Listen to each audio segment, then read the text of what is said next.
quando eu falo odiado, assim, quando a gente usa o termo odiado, é uma coisa muito humana, né?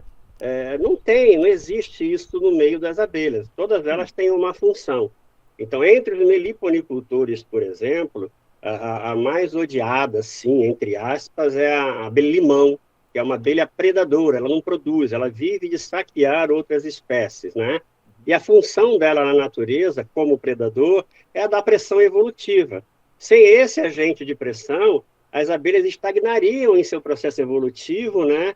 E isso, em alguns casos, levaria até à sua extinção. Então, a função da Oxtrigona tataíra, a abelha-limão, é essa, de pressão evolutiva. Tem uma outra, que nem também é bastante malquista ou mal falada, que é a Trigona spinipes, né? Que é a abelha arapuá. No Rio, a gente conhece ela como abelha cachorro, né?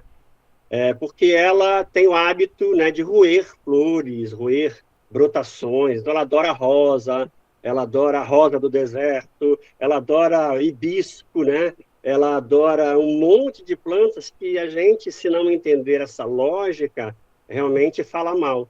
Só que ela tem esse comportamento normalmente por pressões que nós, como espécie humana, causamos. Um exemplo, o fruticultor, a pessoa que planta laranja, limão, o citricultor, odeia a arapuá porque ela rói o botão floral impedindo que a flor vire um fruto, frutifique. Só que esse comportamento é pela nossa forma de cultivar a laranja, a tangerina, o limão, que geralmente são monoculturas extremamente extensas, né? Então você tem uma arapuá lá e só tem aquilo para comer e ela não consegue acessar a flor, porque se vocês não sabem, os citros são exóticos, eles não são nativos do Brasil, né? Então a abelha está com fome, chega na flor, ela percebe o néctar lá embaixo, no cálice da flor, né? E não consegue enfiar a língua para poder sugar o néctar. Então, como ela tem uma mandíbula muito forte, ela descobriu e percebeu que roendo a base, né? Ela consegue acessar esse nectário. No hibisco é interessante, né? A gente já foi moleque, sempre teve aquela florzinha de tirar e chupar o nectarzinho na bundinha da flor, né? E nós aprendemos que antes de tirar, se você vê que está furadinho na base, já não vai ter néctar, porque a arapuá já chegou antes. Do outro lado, essa espécie é uma das nossas principais polinizadoras. Segundo estudos, ela é a principal polinizadora de pelo menos 18 cultivares que nós humanos usufruímos. Então, as abóboras, chuchus, maçã, ela poliniza muito bem. Ela é extremamente eficiente em polinização. E uma outra característica dessa espécie, que todo mundo que não entende a função dela na natureza não gosta, é que a gente chama ela de abelha pioneira. Por que uma abelha pioneira? Porque ela é uma bioconstrutora. Ela não precisa de outros para nidificar. Ela mesma constrói o seu ninho.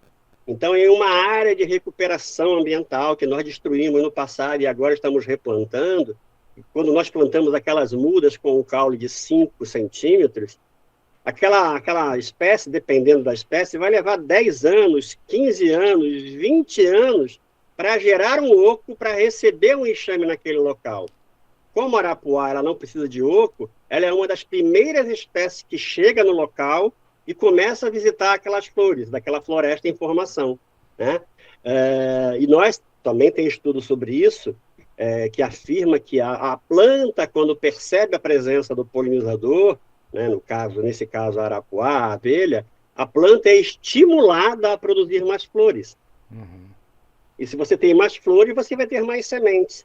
Então, para uma área em recuperação, não existe coisa mais importante do que esse ciclo de florificação e semente caída no chão para a renovação florestal, né? Então, ela é muito, muito, muito importante, sim. Deixa eu perguntar, teve uma vez que eu fui lá na Horta das Corujas, né?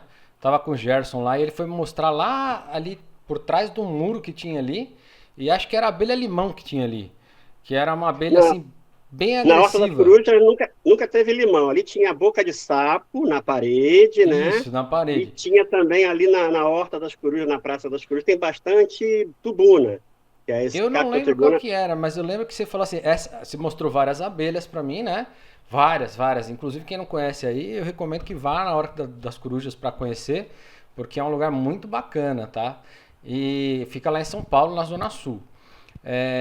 Mas foi legal porque ele tava mostrando várias abelhas assim mais dóceis, né, com comportamento mais dócil, e aí na hora que a gente passou ali naquele muro, falou, ó, essa aqui é um pouco mais agressiva, eu vou pegar uma aqui na mão, mas elas são mais agressivas. E as bichas braba, né, cara? Eu não lembro que espécie que era, mas que era braba é.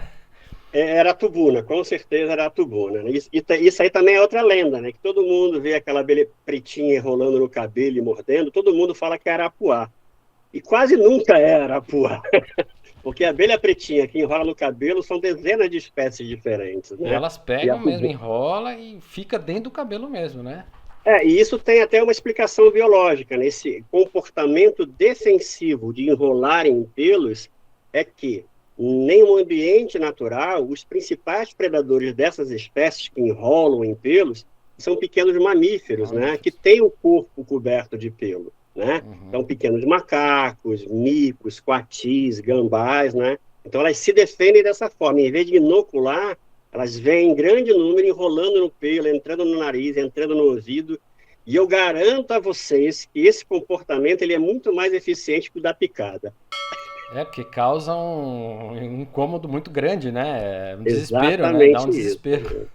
Exatamente isso.